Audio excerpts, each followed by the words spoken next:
नमस्कार मु संगीता मो चैनल संगीता रेसिपीज को आपण मानकु पुणी थरे स्वागत करुछि। आज मु चाउल बरा और चटनी प्रस्तुत करबा देखैबी। एही चाउल बरा आम ओडिशा संबलपुर रो प्रसिद्ध। आम समस्त को वर्षा दिन रे संध्या बेल समय टिके फ्राए आइटम खाइबा पसंद लागे। तेणु चलतु देखिबा ए चाउल बरा चटनी किपरि प्रस्तुत करा जाय। मु एठी एही कप रे 3 कप उषुना चाउल आ गोटे कप बिरी नहीं। चाउल और बिरी को परिष्कार भाव में धोई 5 ରୁ 6 घंटा बतुरे यह बाटी गोटे बेटर प्रस्तुत करदेवा। देखंतु मु एठी बेटर बाटी प्रस्तुत कर देछि। स्वाद अनुसार लूण पकाई दबा, पियाज धनिया पत्र कंचा लंका नेबा। स्वाद अनुसार आमे कंचा लंका कम बा बेसी करि परिबा। धनिया पत्र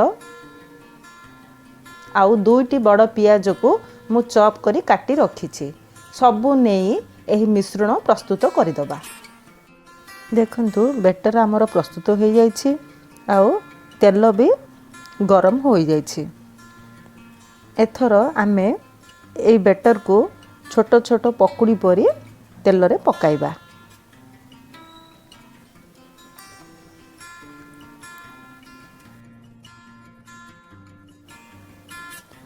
एठी आपण मो बेटर को देखि पारुछंदी।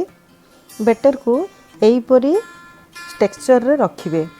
एहा को आउ अधिक पतला करिवेनी किंबा मोटा करिवेनी।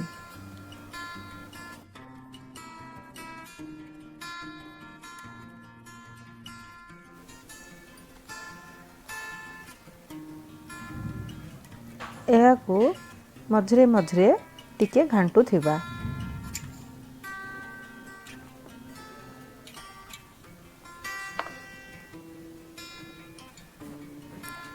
आमे यह को गोल्डन कलर हेबा पर्यंत फ्राए करिबा। देखंतु एबे गोल्डन कलर हो जाइछि। आको काढ़ी नेबा। काढ़ी किचन टॉवल ऊपर रखिबा।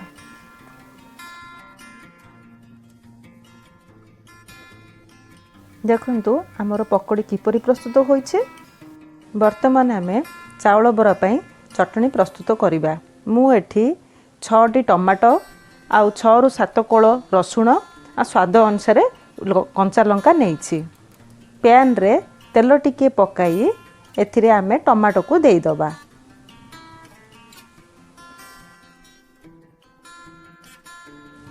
टमाटो को आमे भल भाबरे भाजी हेबा को देबा। याहा को कवर कर देबा। देखंतु टमाटो हमर पूरा भाजी होई जाइछि। आकु तळ को ओल्लाय ठंडा हेबा को देबा। तो हमर टमाटो पूरा ठंडा हो जाइछि। जार रे टमाटो को देबा।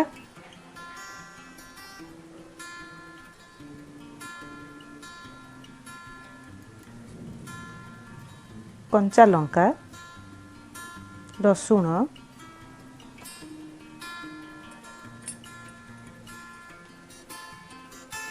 स्वाद अनुसार लूण को देई दबा।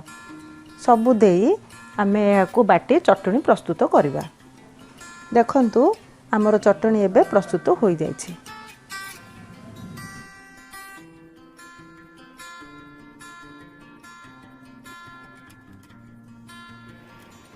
तेबे देखिले ए चाउल बरा चटनी किपरि प्रस्तुत करा जाय। तेबे आपण माने घरे प्रस्तुत करी ए कुरकुरा चाउल बरा चटनी परिवार आपण समस्ते मजा नियंतु। आउ केमिति लागिला कमेंट बॉक्स रे लिखि जणांतु। ताले विदाय नउछि। पुणी देखा हबो हम मो नेक्स्ट वीडियो।